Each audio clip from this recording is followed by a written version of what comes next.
just a couple of weeks ago, we sat to look at what students are telling us as of week 3 of the semester, and we've learned so much, right? The learning curve here is really steep, right?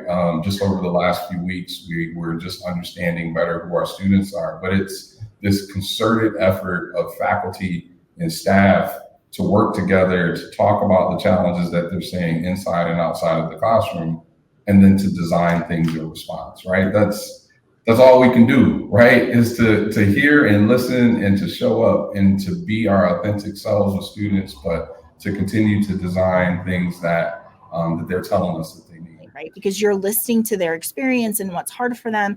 And I love what you said. I find college students to be such an enthusiastic, eager population because they are in this place of growth. Being a leader in this space is also listening. So I was listening to you talk about what are some of the innovative things that are happening around the country.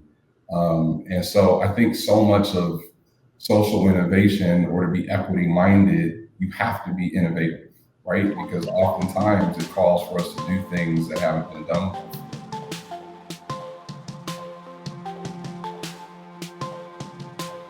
Hello, everyone, and welcome to another episode of Cap and Gown. I'm Rachel Phillips-Buck, VP for Student Success at Ferris Resources, joined today again by 2 guests. I have Matt Boisvert, our president. Hey, Matt. Hi, Rachel. Great to be with you. Yeah, and we have one of my favorite people, Dr. Barrington Price. Yeah. I'm just going to tell you up front that I'm a little bit nervous because he has so many things that I want you guys to hear about that I'm like, we can't go for 3 hours. That's the wrong approach. So super excited. He'll come back, surely. Yeah, very happy to have him on today. It's gonna be so great. Matt, there's a couple of things going on. First of all, we have had cooler weather in Texas, which that's always the celebration. We like when that happens. True. Second of all, when it starts to get cool like this, I know it is time to announce our Ferris Lighthouse Awards. So we could spend a whole episode talking about these amazing people who've won things like Student Success Professional of the Year, emerging leaders, accessibility services. Like there's just so many incredible people that we get to work with. If you are interested in hearing more about why we pick these people, we're posting them on LinkedIn all throughout the day. So you can go and you can read all about what they've done and how much we admire their work. And then also, if you're listening to us in a podcast, you can go look at LinkedIn and see just all of their pictures and hear about their great work. So that's always really fun. My favorite meetings that we have as a team is when we start to talk through who we want to nominate for these awards, because we just work with so many amazing people. So we're never like, oh no, who are we going to say is remarkable? We're like, we have a long list of people to choose from. So that's super exciting today. For sure. It's a great day. It makes me so happy because every one of these people and institutions are so invested in student success. It makes what we do worthwhile. Yeah, for sure. Also, we are on the cusp of conference season. So I think you did a conference a couple of weeks ago. We're about to head to Knoxville to do another one, ACA. And then it's just like fast and furious over the next couple of months. So in fact, I think next week when we do Cap and Gown, I may be somewhere. I can't remember. You know how I am. Like I know what's happening today and maybe tomorrow morning, but that's it. So we're excited. We'll just be surprised next week, wherever you come from. For sure. Yeah. All right. Well, you all remember that our theme of the year is curiosity, which means 2 big things for our podcast. The first is that Matt is going to give us some curiosity facts from his book from National Geographic.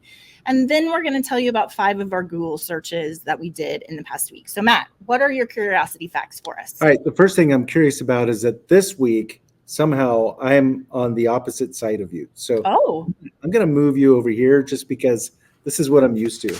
So, okay. All right. All right. So I decided, because you're talking to Barrington today, this just really resonated with me as I think about Barrington. Barrington Price is just such an amazing person. But this comes from National Geographic. This is Brain Candy. And today's is world leaders have had regular jobs. And when I saw this, I just thought about Barrington Price because I think he's a world leader. I just do. I think he could be. We've got 6 weeks until an election, and I think Barrington ought to start thinking about it. But that's all I got to say. Because Queen Elizabeth was a truck mechanic during World War II. Come on. Oh, that's incredible. That's a former DJ became the president of Madagascar. So there's that. President Barack Obama's first job was scooping ice cream. Good to know. It's a good first job. Pope, this cracks me up. Pope Francis once worked security at a nightclub. Like a bouncer? Yeah. Wow, that is a curious fact. I did not. Well, I'm just saying, there's room in the world for a student success expert to be a world leader, and you might want to ask him about that. Yeah, it's great. Okay, my Google searches. Number 1, over medium egg. Have you ever heard of this? I have not. Over easy egg, but there's apparently over medium egg and over hard egg. Over medium egg, you flip it twice, and your yolk is jammy, not runny. Okay. Next, I was telling my daughter about Is that a thing that you could actually do at Denny's? Say it. I think so. Okay. All right. Yeah. I was telling my daughter about the terrible and scarring movie, The Never-Ending Story, from our childhood. And then I started singing the song, and she's like, that's not really how it goes. You're kidding. And I was like, no. So I had to Google Never-Ending Story song, and she's like, wow, that really was how it goes. So I haven't decided. She's not ready to watch it. I was like, a horse dies, and she's like, I'm out. Okay. Then I was watching a cops show, and the cop had tattooed on his arm Psalm 144:4, which I looked up. It is, they are like a breath. Their days are like a fleeting shadow, which I'm not sure how I feel about that, but it was on his arm. I also looked up, when did fall start? The answer was the 20th, which is different than every other year. Right? No, I don't know. Okay, well, you made me second guess myself. I think it's the 20th. Okay. And then, what are the best frozen meals? Because, I have a class on Monday nights, and I have to eat frozen meals, and Saffron Road apparently is what I should be eating. So I bought one, and I'll let you know next week how I feel about it. All right, what are yours? All right. Some of these are funny. These are related. So I'll start off with Jacko Pierce, which is a 90s band. Jacko Pierce came to Abilene 30 years ago. I saw Jacko Pierce in Abilene. One of the main singers, his wife's whole family went to ACU. So that's the connection. I didn't know that until I looked them up. Related, my friend was asking, is this a jeans or a shorts place? And I said, you could wear jorts. That's fine. And that led me jorts. That led me to you're saying JORTS, jorts. Jean shorts. Yeah. It's a 90s thing, which if you look up Jimmy Fallon jorts, which is my Google search. Wow. That's all I got to say. Wow. How to remove a broken RCA pin from my bass speaker. Okay. It was broken. And then Panda Bear deaths, human, which I probably could have. How many humans have been killed by panda bears is what I meant, but I was just kind of. Anyway, the answer is zero. Why are you looking this up? Because my daughter and I were talking about how gentle panda bears are. Okay. I'm like, are they really a bear? They're just so gentle. All right. Well, I thought you were going to talk about the Chinese zoo that draws dogs up like panda bears. That's what the genesis of that. That did happen. Those might get you. Yeah. Lastly, pistachio butter, which I just got. I love pistachios, but I can't eat them. But I can have pistachio butter, which, wow. Going to change your life. There you go. All right. Well, that brings us to the State of the Union, I guess.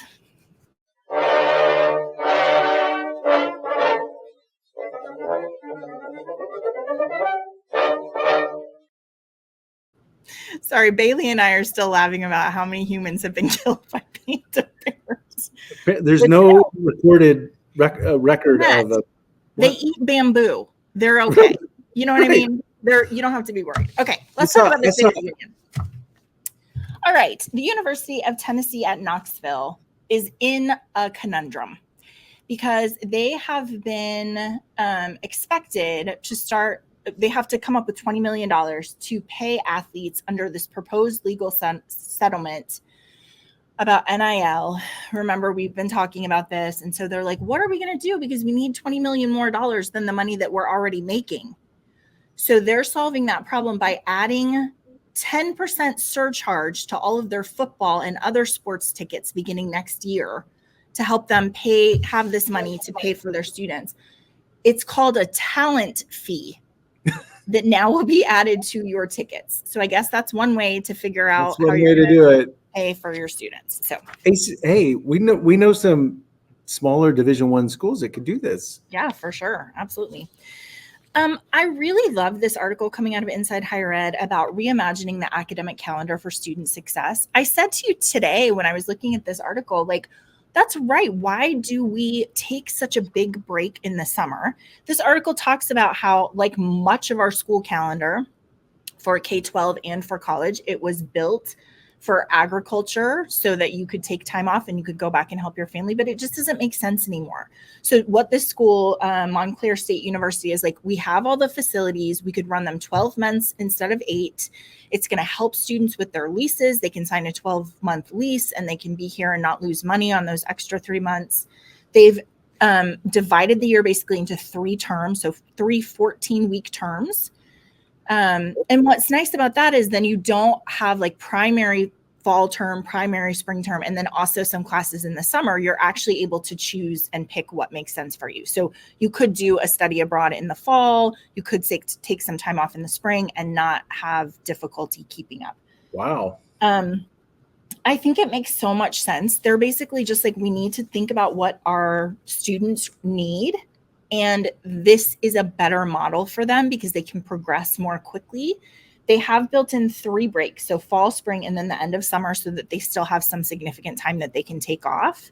But I just think it makes so much more sense to give students a faster runway to their degree, right? Yeah.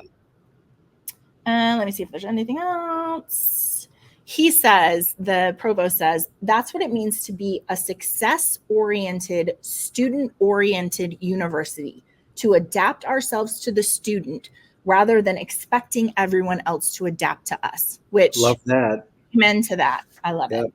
So obviously some logistics stuff there, and obviously you have to do a good job of getting buy-in and everything, but I think student-centric, it makes a lot of sense. Yeah, it's awesome. Matt, I alluded to this article last week, so I went back and found it so everyone wouldn't think I was just making stuff up. But it's out of Inside Higher Ed. It says college students are less depressed and more mentally well. So let's peg this at our students are still feeling very overwhelmed and having depressive symptoms. But the share of students who have positive mental health is up from 2022.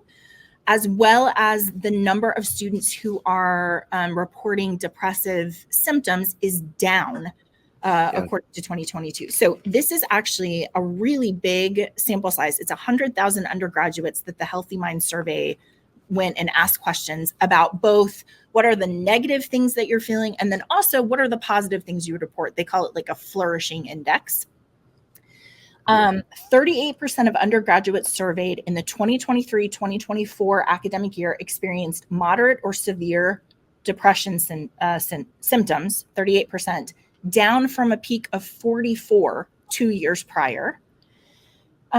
They're still hovering around pre-pandemic rates. In 2019, it was 36% of students, so we're 2% higher than that.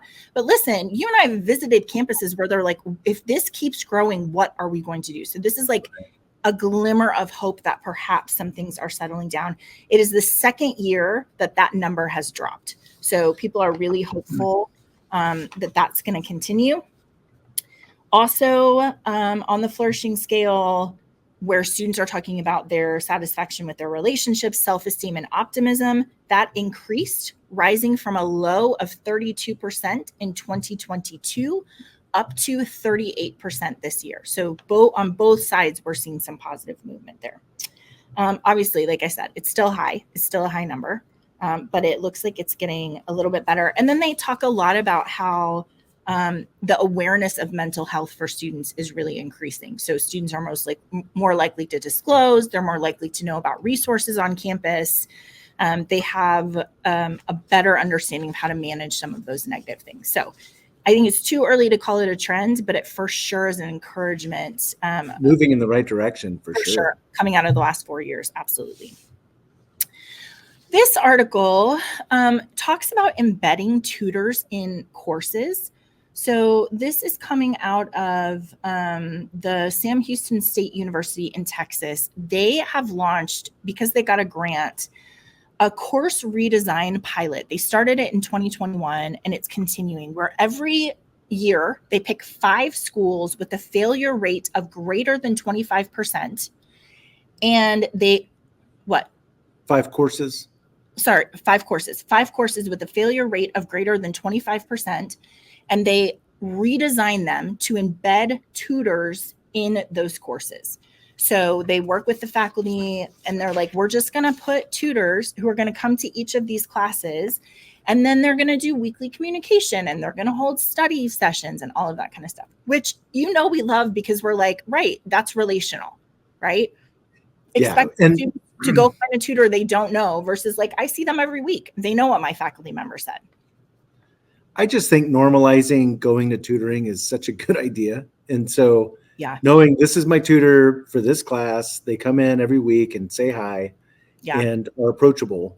For sure. And the more that I see that my peers, maybe I'm the most reluctant, but I see that my peers are going and doing well, it's good. So the impact is actually pretty remarkable.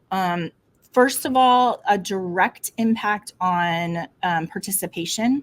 45% of students participated in some academic support service outside of class in these embedded tutor classes, compared to 24% before the pilot. Failure rates have dropped 3 percentage points over the first 2 years after completing a redesign. One course, biology for non-majors, saw a 19-point year-over-year drop in failure rates from spring of 2023 to 2024. 19 points. That's amazing. Yeah, that is amazing. And it makes sense for that class. Yeah. Right? And then an accounting class that grew an accounting class where the passing of the course increased 4 points from 2021 to 22, and then an additional 9 points from 2022 to 2023. So you're just like leveraging those gains as you continue on. I think it's a great idea. One of the challenges is working with faculty and getting their buy-in, because you do have to do a little bit of sort of redesign about how you do it, but they're very flexible. Like sometimes they're doing tutoring courses after the class. Sometimes they're having supplemental tutoring. Sometimes the tutor is like, I'm going to be in this class on Friday, come see me, So I think there's a lot of flexibility there, but clearly those results are really making a difference. Yeah, a lot to learn from. Just that experiment is awesome. Mm-hmm. And then these last 2, I'm not going to delve into because they're long form read, and I think they're totally worth going and looking them up and reading. The Chronicle of Higher Education is doing a series on what it is like to educate Gen Z. The 2 articles that I have for you today are, the first one is about this idea that reading has become very, very challenging for these students. So this article on the screen right now is an opinion piece written by a faculty member who's taught for 15 years.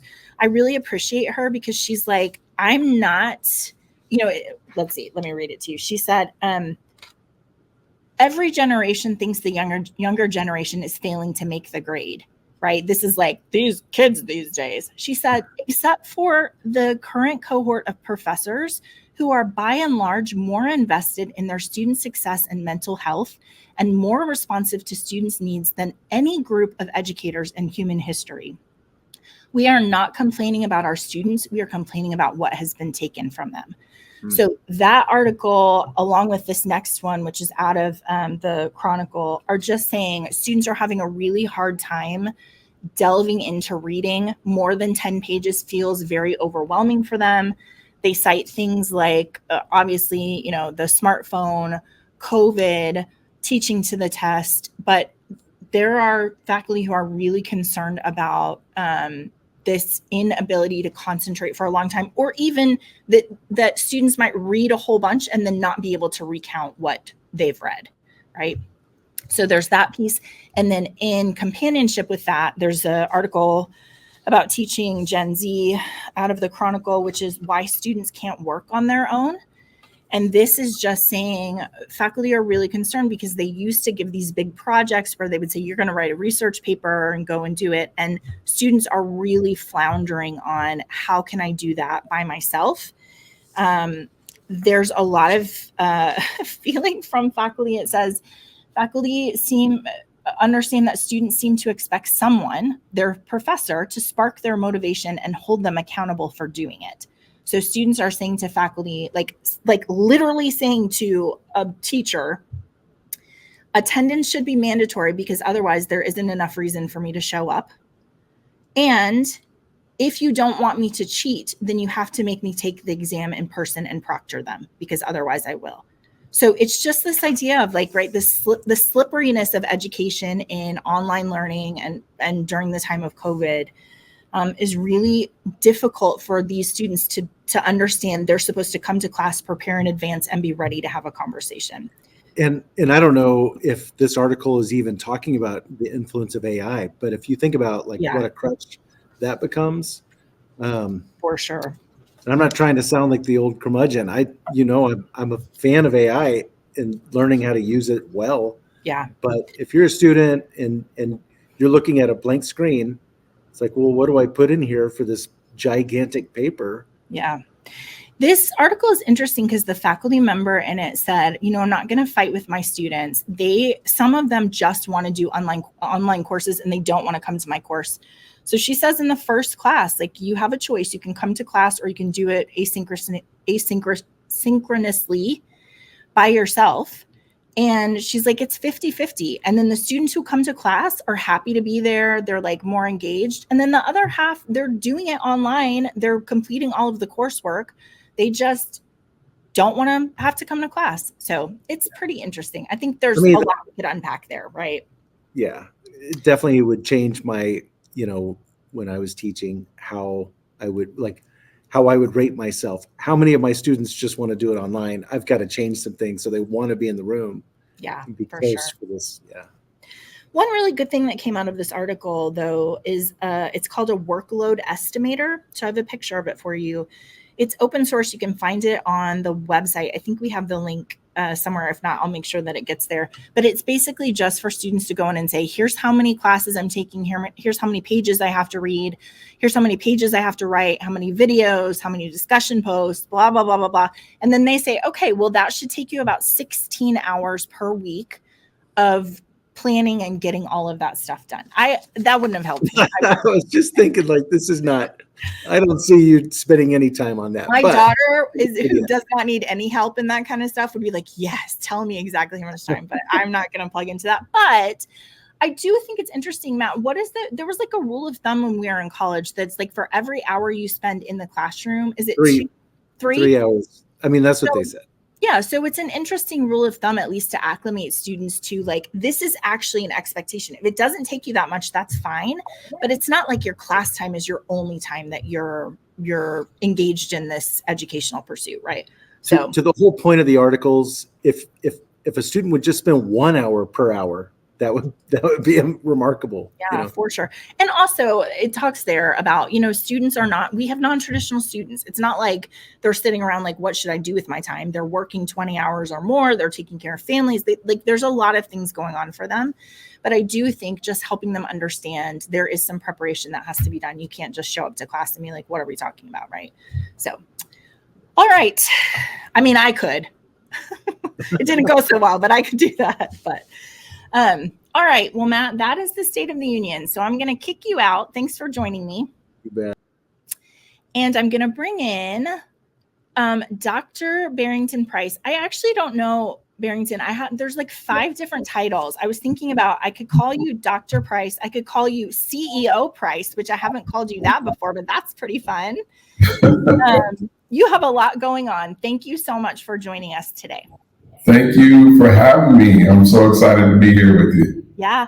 So you are the CEO of Dominican University Chicago campus and the Vice President for Student Success and Engagement at Dominican University. I was reading you were recently recognized as, this is such a good thing to be recognized for. You're recently recognized as a champion for college completion by Bottom Line Chicago, which is that we need to make you a badge for that, because that is a great thing to walk around with on your lapel. And then also you won our Lighthouse Award back in 2021. So Right. I just have to get out all your amazing accomplishments at the very beginning, so people will have a good idea of kind of where you're coming from. Well, I appreciate that. I appreciate that. So, For sure. Can you acclimate us to Dominican University? So can you just give us an idea of what is the composition of that school and the students you're serving? Yeah, so Dominican University is the River Forest campus is situated in River Forest, just outside of Chicago. We serve just over about 2,000 undergraduate students. This year, we brought in about 700 undergraduate first-year students, which is a record enrollment for us. Just over about 70% of those students identify as Latinx. A number of those students are Pell eligible. We're proud of being a Hispanic serving institution. We're also a partner and a strong partner with Dream.us, where we walk alongside a growing number of undocumented students. So, you know, our undergraduate and our graduate population for the most part is a fairly diverse population. Our new Chicago campus, which just launched, Rachel, 5 weeks ago. So exciting. So exciting. You know, is still sort of living into that spirit. The demographic for the Chicago campus is serving students from the south and west sides of the city. 99% students of color, 70% Latinx, roughly just under 30% African American, mostly CPS, Chicago Public School students. So again, we're really and proudly a minority serving institution, and really happy to live into that identity. Yeah. It's so amazing to think about the population that you guys are serving. And I want to, in a minute, I want to talk about kind of the reality of that and how you guys have become you've crafted everything you do to serve the population that you're serving, to help make sure that they can be successful and that you have all of the support that they need. But I do have to, so Barrington, you and I have worked together for maybe 12 years. That's right. And one of the things that I asked before you came on was, tell me about kind of your own student experience and some aspects of that were meaningful. And you and I both had the pleasure of knowing Dr. Andrea Nevels. Yes. So will you tell our listeners a little bit about her and your experience with her? Well, what a wonderful woman, mentor, supporter. I would not have graduated college without her. So I had an interesting path through higher education, but found myself at North Park University, which was such an affirming environment, faith-based institution, very similar to the Dominican on the north side of the city. And Andrea Nevels, I just call her ahead of her time, just the way she thought about student success, some of the initiatives that she instituted. But what was most impressive was the individualized attention that she gave. So as the dean of students, I would liken her to the vice president at the time, wasn't shy about calling students out when they needed to, right? About having some conversations, but giving you the hug and the encouragement when you needed it. So there's no substitute for time. Yeah. And Dean Nevels was never short on that, and was just an inspiration to me as a student, and then well into my career. So much of what I'm doing, I attribute to walking in her shoes and standing on her shoulders. She's such an inspiration. I mean, the two things that I'll say about her, first of all, Matt and I, when Ferris first started, we pitched to North Park and Andrea, and talk about vision. Her vision 15 years ago to be like, Ferris is doing the right thing and it's going to help us support our students, because we were not where we are now. Right. So, but she just was like, nope, you guys get it. This is, you're designing technology in the right way, which is really nice of her. It was very kind of her. But also she was such a person that when you were with her, you just felt like she was paying full attention to you, right? That she's just very present with you and really with you. And so nice to be able to have spent any time with her, because it is such a full and rich time that you get to be with her. So that's great. Okay. My next question for you is about, I think about your journey just in all the positions that you've had over higher education and now where you've ended up. And I'm trying to understand for you, where is the place where you felt this call to leadership? Because I think if I articulated what you've done over the last 10 years, you have changed things for the good of students in all of the areas that you have some influence. So can you help me understand when you were like, okay, I'm going to be a leader in this space and we're just going to get stuff done?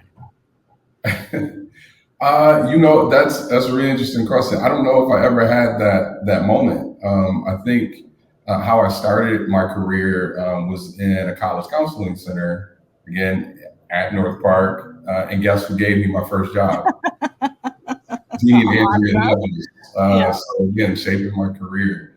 But I remember sitting and being a grad student and conducting therapy sessions with college students, and that moment being like, these students are really motivated and I can actually do interventions with them. They go away, they come back, they've thought about it, they've reflected, I see growth. And I think if I had to be specific about a moment, maybe it was that moment that I said, I really want to work within higher education. But I found myself in a myriad of different roles or overseeing programs, sometimes begrudgingly so. And then those programs really shaping or reshaping how I conceptualize students and their behaviors and their needs, and the institution and what we can do collectively as higher ed institutions. And I think, being a leader in this space is also listening. So I was listening to you talk about what are some of the innovative things that are happening around the country. And so I think so much of social innovation, or to be equity minded, you have to be innovative, right? Because oftentimes it calls for us to do things that haven't been done before. But I think since that moment of being in that counseling center, I've just been drawn to working in higher ed, and fortunately I've found mission aligned places that have allowed me to try some things, have some successes, fail, but learn from those, right? Because ultimately it's about how can we meet and walk alongside students towards their abilities. It's such an interesting genesis. I too worked in the counseling center at a university. And I do think that there's something about that one-on-one. I mean, it's almost like you are doing these focus groups with those students continually, right? Because you're listening to their experience and what's hard for them. And I love what you said. I find college students to be such an enthusiastic, eager population, because they are in this place of growth. They are trying to understand themselves and the world and what it's like to be an adult in it and all of that. And so it's really interesting to think about, like, what is your first intersection with a college student? Is it in a classroom as a faculty member? Is it through counseling? So many people in higher education, it's through Res Life. But what did that experience then teach you about your college students? And then also, I think there's a part of that where it's like, how do we supplement that? If my experience comes from counseling, then I've got to figure out what are these other facets that students are experiencing on our campus. All right. You wrote an opinion piece in the Heckinger Report in 2021. Yeah. It's called, "Let's Change Our Approach to Traditionally Overlooked Students. We Can Stave Off Declining Enrollment by Finding and Helping New Populations." Right. Which, what a great title, because there are schools all over the United States who are like, yes, please tell us how we're going to do that. You got everybody's attention when you said that. Let me read what you said, and then I want you to unpack it for us a little bit. You said, "By reframing these students' relationships to learning and their understanding of themselves as learners, universities have the opportunity to boost not only the student's chance for success, but higher educations as well. So can you help me understand what that means? Well, I think to start, I think universities, colleges alike, in education, we place these conditions of worth on students, and i.e., how you perform and produce grade-wise, how are the products, the papers looking, and then we quantify that. And then subsequently, we say you are a good student, i.e., you have lots of potential, and, or not so good, and you need to explore other opportunities, right? I think that all students have the ability to learn. We can prove and show the biological processes that do that. I look at my son and watch him learn video games all the time, right? Yeah. So I think what often ends up happening is students also receive back these conditions of worth that we're placing on them, and then their behaviors start to come along and coincide with those behaviors. They don't want to have dissonance, right, with how they perceive themselves in relationship to learning. So if you have a student that doesn't believe that college is a possibility for them, that doesn't see opportunities professionally, doesn't see the pathway or see themselves as being able to have success in the classroom, how do you think they're going to continue to perform over the years? Yeah. So I think nurturing and focusing on students' relationship to learning, and I'm so thankful that our secondary partners and our elementary partners have really lived into social emotional learning, right? Yeah. Reframing, understanding where students are, saying that it's okay to struggle. Struggle is a part of our existence, right, as humans. And knowing that because everybody has this ability to learn is really rooted in how you see yourself and how you're resolving that dissonance when you're struggling through a problem. And I think the more that we can do that, particularly for students of color, students who come from marginalized backgrounds, students who are experiencing all the equity gaps, all the social and structural determinant equity gaps that we know, the more we can reframe relationship to learning, the more those students start to show that they can engage in the classroom and have just as much success. Now, if we do all of those things, what have we done effectively? And I'm talking K through 12, all through post-secondary, graduate. We've widened the pool of people who can and should have access to higher education. And so when I hear things like the demographic cliff, or there being a dearth of students, what that tells me, there's a loss of students of the type that have historically been advantaged to go to college. There's not a loss in the types of people who should be afforded access and opportunity for education. And that comes in many different slices, shapes, forms, and fashions, whether we're talking about our migrant populations or we're talking about just, again, individuals who have historically been marginalized. It just takes a frame reset. And then with that, I would also say that once we've now done that, then we have to come up with a sustainable plan to make college, post-secondary college and access affordable, right? So that also has to be part of the conversation. Yeah, it's so interesting because you're talking about, first of all, upstream thinking with K-12, right? So how do we, not that when students get to our colleges, but that before that, we have given them this growth mindset to be able to say, yes, I can do hard things. I was just reading the other day, I'm sure you've heard of this, the magic feedback, which is, I'm being hard on you because I have high expectations, but I know that you can meet them. Right. Which I love so much because it's exactly what you're saying. Like, you are going to struggle and it is going to be hard, but I have confidence in you and we're going to walk along this path and you're going to be able to be successful. So I just think about, all the studies about telling K-12 students, like, these 5 students are really gifted, they're going to be amazing, watch them. And then those students who are just average students turn out to be really amazing because the teachers are sending those signals over and over and over again. You're a good learner, you can get this, it's hard, but you can, overcome it. And just thinking about how do we have those micro experiences with our students that say, I have confidence in you. It's okay that it's hard right now, right? Right. I really love that.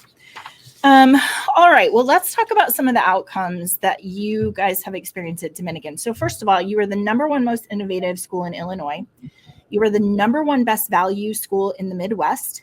You are the #1 performer in social mobility in Illinois and #3 of the top performers on social mobility of all schools.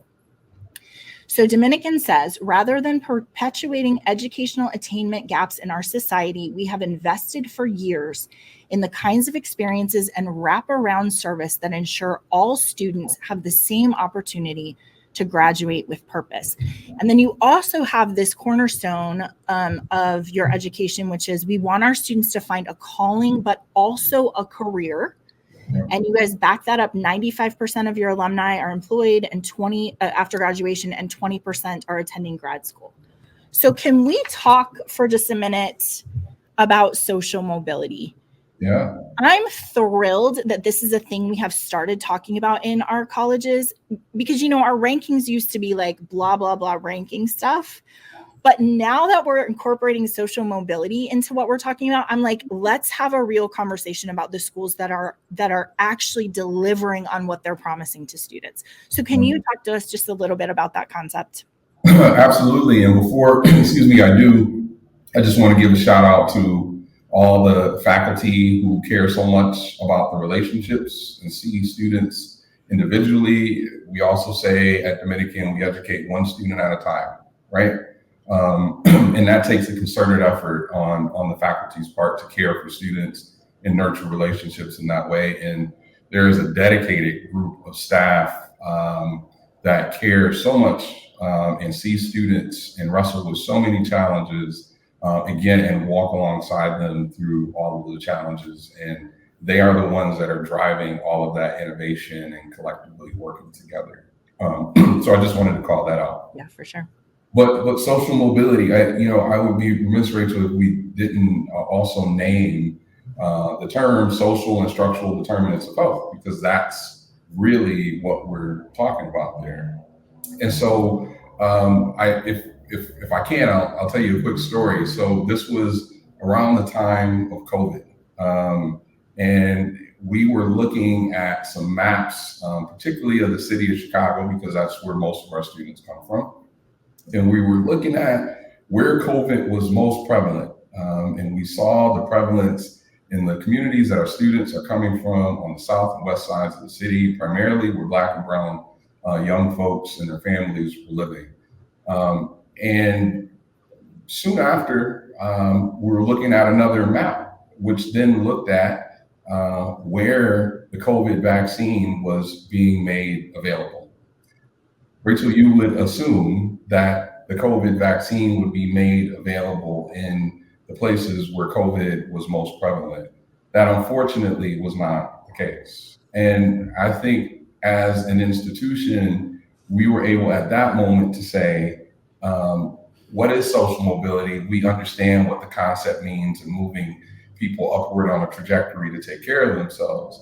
But you can't talk about social mobility on this upward trend without understanding the social and structural determinants of health, the gaps that students are facing because of these societal inequities. And it's really been a concerted effort for us to understand and really dig into what those determinants are and what the gaps are that students are seeing. So when we see things like, comparatively low high school graduation rates, we know that there's so many students that have a desire to go to college, that want to go to college, that raise their hand.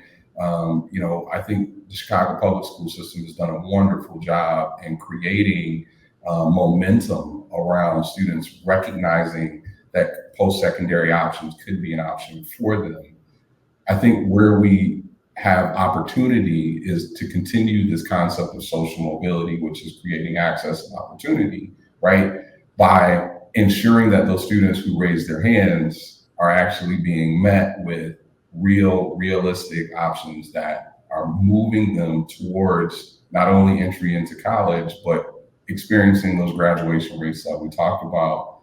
And then ultimately what happens with social mobility is you are effectively changing not only your trajectory, but you're impacting the lives of your family, you're impacting the lives of your community, because so many of our students end up going back and having impact in their community, whether they directly live there, whether they're spending time there, their resources there, or their community is watching them, right? All of those things really matter when we're talking about that concept of social mobility. So I think to realize that it's meant a collective full campus effort to understand those determinants and to come up with real targeted interventions that are going to meet students' needs and meet them where they are. It's a really helpful context. I think I was just reading an article about, it was about holistic student support. And it was about community colleges. And the presidents of these community colleges were talking about how so often we understand holistic student support in more privileged institutions as, do they have a psychological sense of safety? Do they belong here? Those sorts of things, which those elements are for sure important. We want our students to feel that. But these presidents were saying, we're talking about our students don't have food, they don't have transportation, they need access to legal support, right? It's just a different level of support that we're talking about. And so the emphasis on, do you have self-actualization at campus, right, is nice. We want that. But the realization that there's all these other things that we have to figure out how we're going to support our students is the foundation of how we're going to set them up, right, to be able to be successful. You've done such a good job. You have, I lost track of all of the partners that you guys have worked with. Yeah. Both are doing sort of upstream thinking. So you're working with To and Through project and the Bottom Line, that's in K-12 schools. Is that right, in Chicago? Yes, they do. So yes. Those are like, how do we get into the schools and set them up and have a partnership with Dominican to make sure that we have this pipeline for students to be able to be successful. But then years ago, I probably at the beginning of COVID, you talked to me about Unite Us. Yes.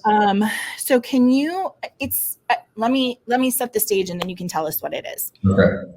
I think as we're considering all of the things that our students need in order to be successful, there can be a lot of feelings of being overwhelmed because we're not experts in how to do all those things. Right. And one thing that you've done really well is find partners who are like, let us help you with that issue that you're trying to figure out. So can you tell us about Unite Us? Yeah. And let me, before jumping into that, I would say you just made a comment that I just so resonate with.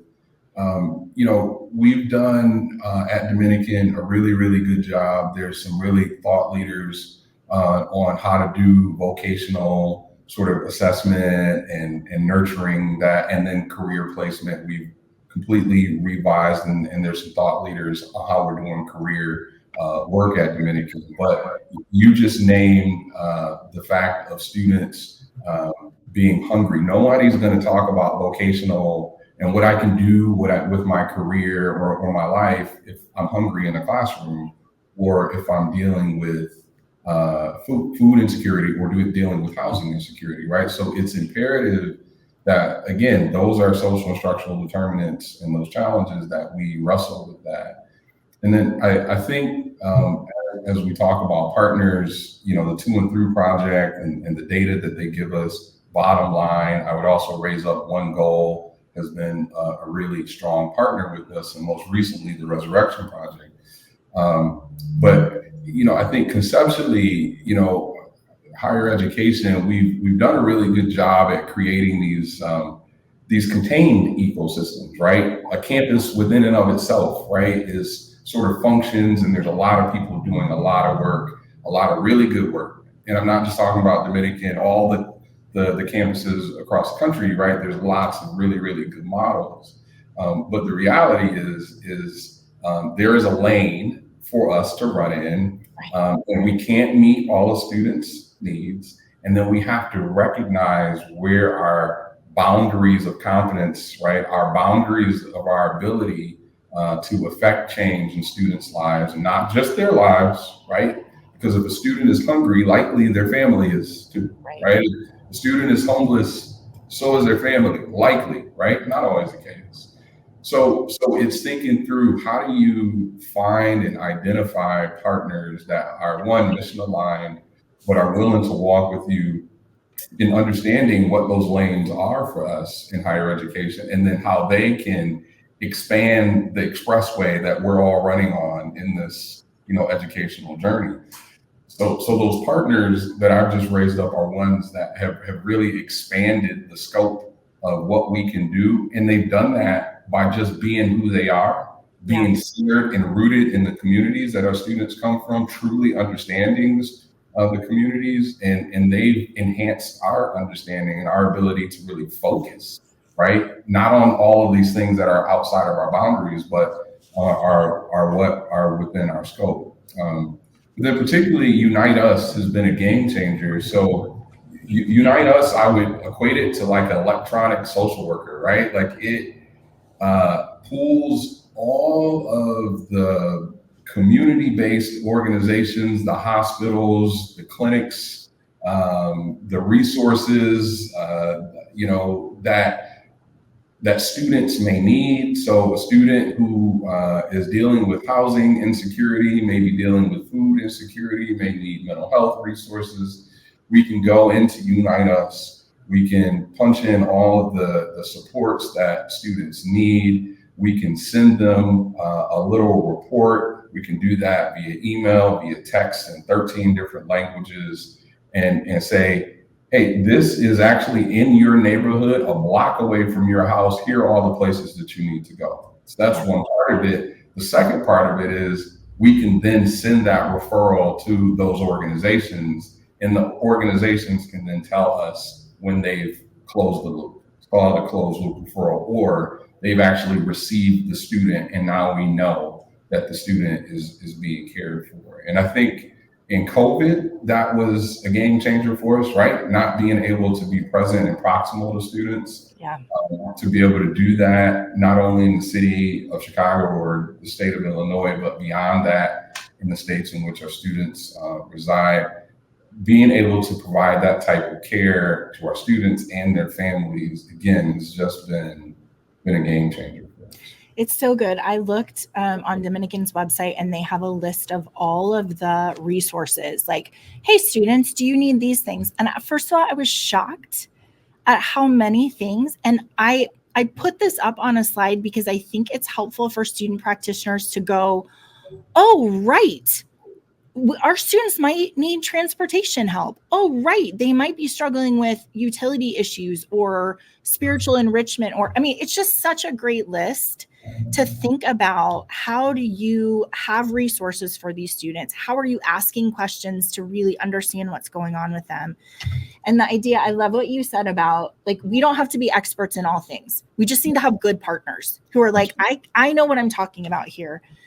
One of your partners, I think it's To and Through, that says one of their values is, we respect all forms of expertise. We believe that students, families, and communities are experts in their own experiences, and we respect educators as professionals. We share data and tools, not answers, which is so beautifully put. In counseling, we talk about expert. Like, I show up in this room as an expert in counseling, you show up as an expert in your life, and now we're going to just talk about what we know about. But it is, I think, so important in higher education to articulate that clearly, because sometimes in academics, we think we know all the things about all the things. And we forget, it's like you said, like we need to listen. We need to be like, hold on, you know way more about what you need and your story and your circumstances than we're going to come in and be like, this is what you have to do to solve that problem. Right. So I love that. All right. What we've really been talking about is this idea that you talk a lot about a wraparound support model. And so I want to get to your new campus, just opened in August.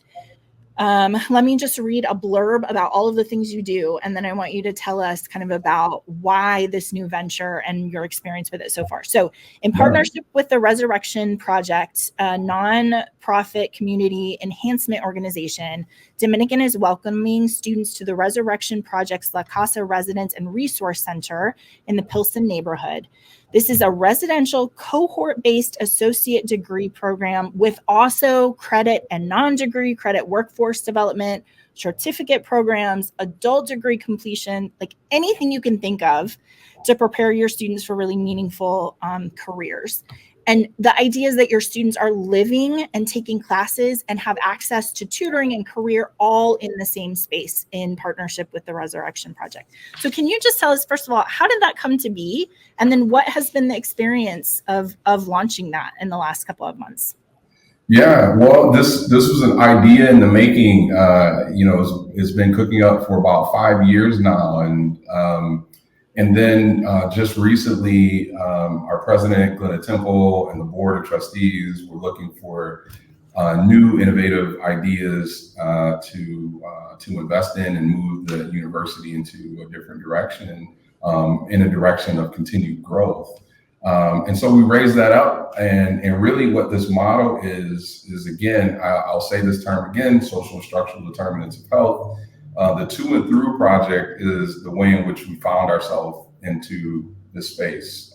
As Dominican University has historically gone where the need is greatest, the To and Through project raised up data on the south and west side of the city of Chicago, really highlighting a group of students from Chicago public school system who said that they wanted to go to college. Some 40% of them roughly went and found themselves either in a 2-year or a 4-year institution, which left, Rachel, just over about 50% of students who were going nowhere.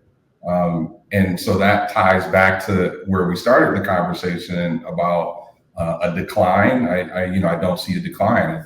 I see an opportunity to walk with students differently. And so that's what this campus is meant to do. And the design, I have to thank so many of our community partners, residents of Pilsen, neighbors just around that are proximal to where we're located, who informed our design. So we went on a listening tour for the better part of a year. And they informed what it is that we need to focus on. So this is a 2-year degree. Students are dually admitted to the 4-year program.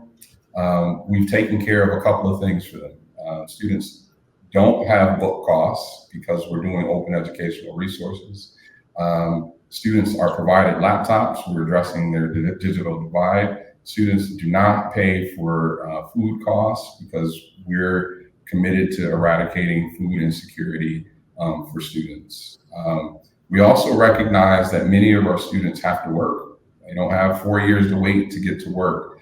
So embedded within this liberal arts and sciences associate's degree are 4 certificates: cybersecurity, a CNA program, translation and interpretation, and a Department of Justice immigration certificate, which was all of those certificates came about because they were community driven. The community said, we need translation and interpretation services. The community said, we need immigration support. Can you design something that is a response to that? So this fall, in partnership with so many others, we've opened our campuses. One other thing that I would raise up as being slightly different, we don't have courses on Wednesdays. There are no courses on Wednesdays.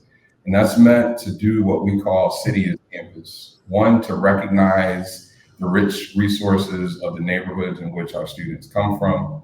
And 2, to give them practical opportunities to see the concepts that they're learning in the classroom. So faculty are tying to their courses, experiential learning, assignments. Students go out, they're learning about the healthcare system, they're learning about voter registration, they're going to innovation hubs, they're learning about finances through DRW. So there's so many really wonderful partners that are opening their doors and really, again, reframing how they see students and seeing them as potentials to continue to develop that relationship and cultivating that relationship to them.